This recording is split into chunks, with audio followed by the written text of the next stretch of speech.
A recent report has emerged highlighting that the Toronto Maple Leafs could be making a blockbuster trade with the Calgary Flames. So we're going to highlight what that report entails, as well as what potential targets would make sense for the Leafs to trade for. We're going to break all that down and much more in this episode of Leafs Digest, so make sure you stay tuned. There is a lot to get into today. But before we do, we notice a large percentage of you guys who are watching right now are not subscribed, and we are on the road to 4,500 subscribers. So if you could go down and click that subscribe button if you aren't already, it would mean the world to us, as we're uploading 1 or 2 videos of Leafs content every single day. So make sure you do that, and thank you guys for your continued support. It's been unbelievable.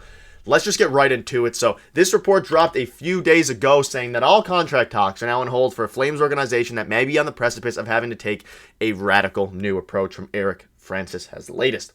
Now, when you first look at this, you might be wondering, what does that have to do with the Toronto Maple Leafs directly? And you might be starting to put 2 and 2 together now.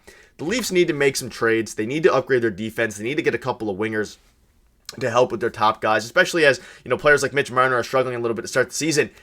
The Flames have a lot of players that could be of interest to the Leafs, and we're going to break down a couple of key ones. But Brad Treliving is not afraid to make trades. He has, connections in the past with the Calgary Flames, so this makes all the sense in the world, as this report dropped right here highlighting that the Calgary Flames emerging as a potential trade partner for the Maple Leafs, according to Shane Seeney.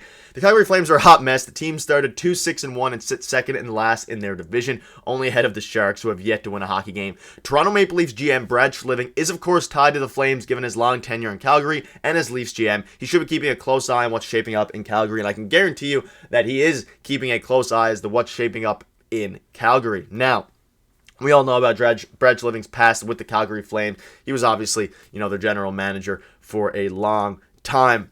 Now he's obviously the Leafs GM. The thing that we're going to highlight here is a key player that I think the Leafs could target, and that reports are highlighting as a main suitor for the Leafs. And there's another guy as well who could be of interest a little bit, but I think there's one player that the Leafs need to go after. The price won't be too much. He's affordable, and I think it makes all the sense in the world if you are Brad Treliving. And that guy is Nikita Zadorov. Now, we all know about him. He is, of course, a Flames defenseman. He is a heavyweight. He is huge. He is physical. Perhaps one of the most well-suited defensemen for the Maple Leafs. He is a nasty Blue Nighthorn, loves the physical side of the game.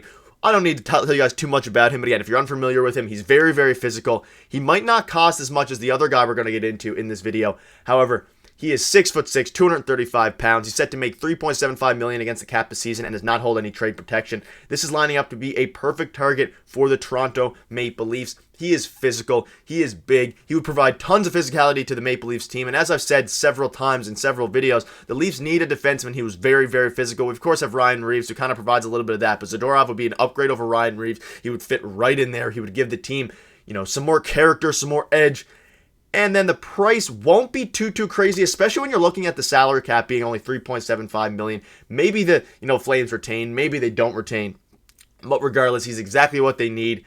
He's going to be fairly cheap. Some reports that came out that he maybe wants to go to a United States team. And if that is the case, obviously he wouldn't re-sign long-term in Toronto, but that means you might be able to get him very cheap since he is on his last year of his contract and is only going to be a 1-year rental. We could get him for very cheap if no one else outbids us for him. And we also know that, of course, he has not been very happy in Calgary. He said, he's been very vocal if you've been keeping up with him. And he had this to say of the team earlier in the season. We're only 6 games into the season, and we're trying to figure out who wants to be here, who wants to play for who. We're not working as a unit. We have too many individuals playing for themselves. Basically just hating on the Calgary team, saying that, he might not want to be there going forward. And this, again, is suiting up to be a perfect match made in heaven for the Toronto Maple Leafs. Now, if you're looking at his stats here, he has been in the league for 12 years, but he's only 28 years old. He came into the league when he was very young, back in 2013. So you can see here now, last season, of course, he played 82 games, gave 21 points, but again, he's not going to be a big scorer. He can put the puck in the net occasionally, scoring 14 goals as a defenseman last season. However, that being said, he is very physical. He's very solid. He's going to provide you. He would arguably be one of our best, defensive defensemen. He's not going to put too many points on the board. Around 20 points is his average over the past few seasons. But being a guy who can provide such physicality, such grit to the team, he checks a ton. He is a big hitter as well. He had 174 hits last year. He had a lot of blocks last year. He is a guy that is going to provide exactly what the Leafs need. And when you're discussing what it might cost, maybe you could throw in Nick Robertson and a pick. Some are discussing it might cost Timothy Liljegren I'm curious to see what you all think in the comment section below about that. Maybe you throw in, some people are discussing McCabe and then a prospect, or McCabe and a pick. Again, Zadorov, he probably wouldn't cost that much, but you never really know what the price will be of a guy on the Flames when they're trying to stay competitive. The Calgary Flames are trying not to just blow it all up. They have a decent team as is, so if they're going to trade assets that people, like Zadorov and that people want to, trade for, they also want to remain competitive as well. And looking at his stats, he's a very, very solid defenseman. And they're not selling to be bad. Calgary is selling to be good. They're selling to try and change things up, rearrange their assets rather than completely dump them. So I think it makes total sense. Who knows what it'll cost? Some think it might not even cost Timothy Liljegren, maybe Nick Robertson and a pick, maybe, a couple picks and a player. Who knows what it'll cost? Probably not too much, but it's an interesting guy to monitor going forward. And now we're going to get into the second guy, which is Noah Hanifin. Noah Hanifin is going to cost more. Is he a better fit, though, for the Toronto Maple Leafs? I'm not so sure.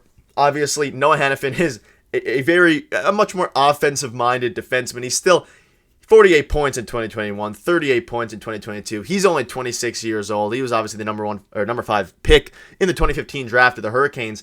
But Noah Hanifin, he would be a guy that if the Leafs traded for him, you would want Calgary to retain around 50% of the salary, because he is obviously on a much worse salary, or bigger salary hit than Zadorov there. And he fits right in. He would, again, be a rental, but the real question is what he would cost versus Zadorov. And then you really got to think, which one of these guys would fit better on the team? Obviously, Zadorov is more physical. He hits more, he checks more, but he's not as offensive-minded as Noah Hanifin. And Noah Hanifin is a guy who's a bit younger. He would cost more. He would probably cost, and it depends. Let me know in the comment section what you think his actual final price would be. But some are saying McCabe and a couple picks. Depending on how the salary situation works out, he will obviously cost a lot more salary-wise than Nikita Zadorov. But it's going to be very, very interesting to see. I personally would rather Zadorov for a few reasons. Obviously, he's more defensive-minded. He's bigger. The salary is another thing to obviously keep in mind here, but Noah Hanifin would be a guy that, I'll tell you one thing, I would not complain if the Leafs pull the trigger on him. He's a bit more offensive-minded.